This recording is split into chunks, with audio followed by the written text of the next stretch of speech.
My very first video project was done when I was in college. I'd spent a couple of months writing and shooting a short film based on one of my short stories. And the first time after the shooting was completed that I took a hard drive into a computer lab and started to figure out what video editing was, completely blind, I went in at 5 p.m. on a Friday and I left that building 1 p.m. the next Saturday. I spent a full 20 hours in there with nothing more than a tiny snack to tide me over, because the experience of seeing my ideas and my script actually come together in a unified vision was absolutely intoxicating. It's a fascinating experience, and I still feel it. There are so many times when I don't know if something's going to work, or I'm trying something new, or I'm just experimenting, and then I get home, I play with it a little bit, and just, yes, it works, or, ooh, that doesn't quite work, ooh, but if I try this, and it's all about the experiment of the mind and the art. Just trying to find something that works, that really says what you want to say, whatever it is you want to say. And I wanted to share with you my particular workflow and see if it helps you. So thank you so much for watching. I'm Michael Bruner of Brogan Video.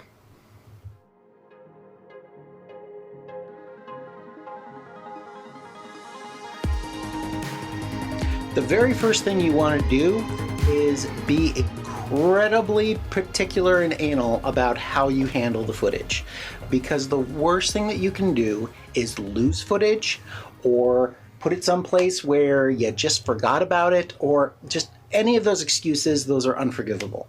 Make sure that you know exactly where you put every project. Make sure that you can easily find it again, and if years down the line someone comes back to you and says, do you still have that project? If you promised it, then you should be able to find it right away. This is all an example of the pre-editing phase.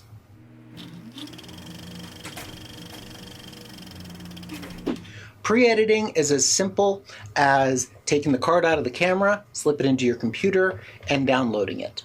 Now, you're going to want to download it to at least 2 hard drives, because hard drives fail, and they'll most often fail when you're really stressing them, such as playing video files through them, uploading or downloading from them. So you always want to put to 2 hard drives. You need that backup. It'll make you feel a lot better after you have one hard drive fail.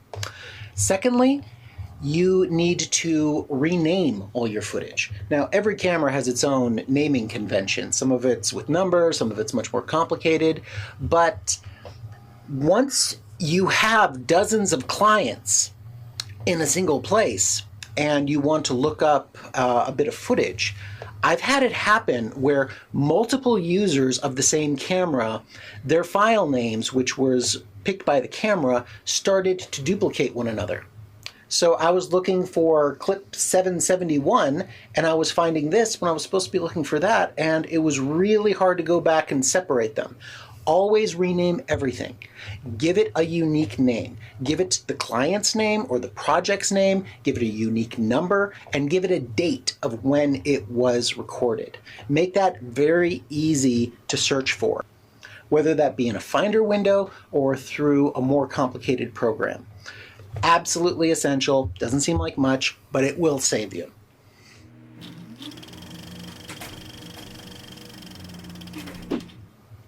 The next thing you want to do is actually get the footage into your editor of choice. Now, that can be very quick and it can be very long. If you're working with an online editor, that might take a long time to upload all the footage.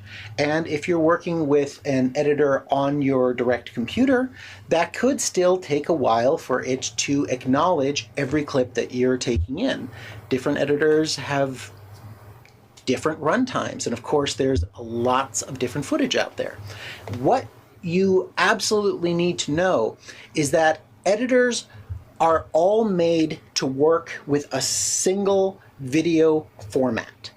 So what they will try to do is, when you're importing footage from who knows what camera or phone or drone or action cam, The editing program is going to try to turn that, to transcode that into something that can more easily play and make your experience of editing that much smoother. That takes time. It's called transcoding, where it turns it into a much nicer and easier to move format. Sometimes it will do this entirely in the background and you will never know about it. Other programs will put you very much in control of what is transcoded, how it's transcoded, and how you interact with it. So that's something that you need to know about your editor, but it is essential. And I'll give an example why that's so good. My computer can't handle 6K files run on a very high compressed ratio. It just stutters and doesn't do much. But once I get that transcoded, then I can play multiple streams of 6K footage very easily. And just going back and forth, playing it, it plays as smoothly as anything. Now, in case you're curious, the best part about transcoded footage, speaking for most editors here, but not all, it doesn't affect your final output. If you shot something in 4K and you want a 4K video out of it, you may be editing footage that's standard definition, but when you finally export it, it will be a beautiful, full 4K file that you get from the original footage. All transcoding is just a way to make going through it a little easier. It's like instead of having to flip through great big posters to look at all the different pictures, you're flipping through wallet-size prints. It's the same photo, and when the project is finished, you're going to be using the big one, but just for the ease of working with it, it's just small little things that you can very easily move through. Transcoding is absolutely essential.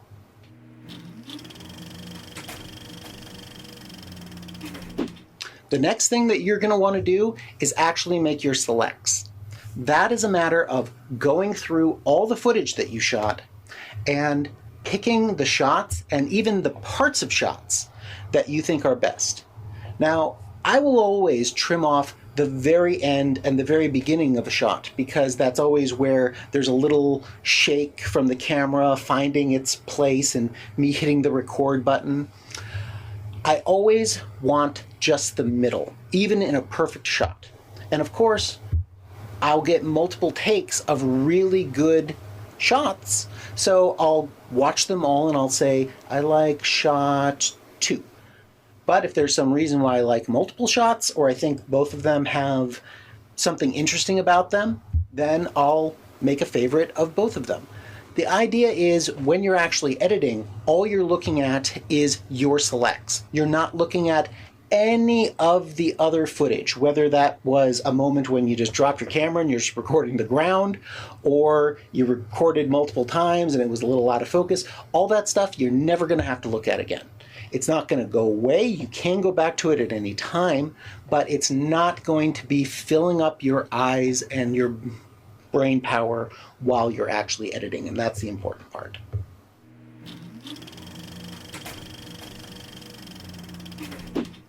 Once you have your selects, then it starts to get creative, because then you have to think to yourself, what kind of video is this going to be? And most of the time, that gets broken down into primary story and secondary story or secondary stories. Primary story could be something as simple as there's an interview of someone. So of course the interview is the primary story. And then secondary stories could just be the B-roll. When they're talking about what have you, birds, going to Arizona, traveling, food, then your side story is the B footage that cuts away to those various foods and locations. Or it could be something a little bit more complicated. It could be a narrative story where you have a proper tight story being played between two people in a room, and then the side story could be cutaways to other happenings, flashbacks, cuts to other characters, things outside of the house that could be moved anywhere, but they are still secondary. You need to start having an idea of exactly how you want your story told, but all you're doing at this point is separating primary story from secondary story.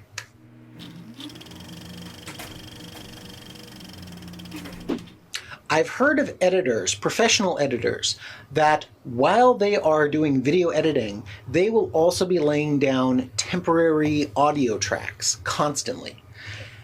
That to me is industrious, but it's just not to me a very good way to work. For me, I need to focus on one job at a time. And it always starts with the video image. Once you get a picture lock, once you have the entire video laid out in a way that looks really good, then you start laying on the different effects. Then you stabilize, then you add all the transitions, then you add all the filters, and you make sure that it's looking great. Then you do the audio. You add in the music, you make sure that all the voices pop quite right, you add the sound effects you need, you add the beginning and the ending, and then after all that, you add the titles. You do that in this order so that you're not going back and changing things, because it is so easy to create a look, to start doing your audio, and then realizing you don't quite have the footage to fill in the space that you have. So then you have to start doing things, and then the rendering times take forever because you're doing it all backwards. Respect the process. That's the final word.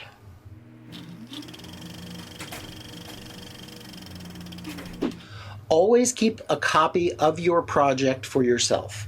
When you export it and send it to your client or send it to YouTube if it's your own video, you always want to have your own copy on hand. If there are any revisions, and quite often there are, you're going to want to have that video as a reference. If somebody says, well, at 6 minutes this thing happens and I don't like it, well, you might not know exactly what they're referring to, but if you have the video, you pull up 6 minutes and that's what they're referring to.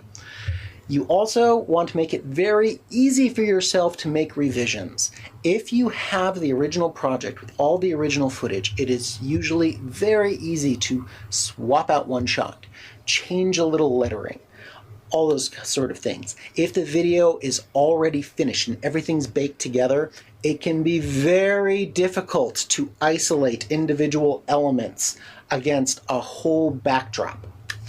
It's like trying to remove the sauce from a pizza well after it's cooked. It's a foolish way of doing it. Keep your project, keep your shots, respect the workflow, and have fun. Thank you for watching. I'm Michael Brunner of Brogan Video. Remember, at its best, video is a tool for genuine communication between people, as it should be. So, get out there and share your heart.